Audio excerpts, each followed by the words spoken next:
Hello everyone, welcome to How to Solver.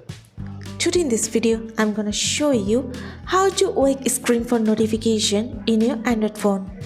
Before starting the video, please subscribe to How to Solver. So let's get started. For this, you have to open your settings.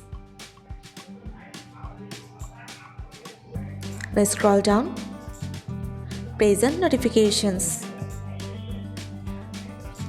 Again scroll down. Here you can see the option of wake screen for notifications. If you want to enable this, you just have to turn on the button. So this is how to enable wake screen for notification in your Android phone. So guys, that's it. You can do this. I think this video is very helpful to you. If it was, then give a thumbs up and hit the subscribe button. And thanks for watching.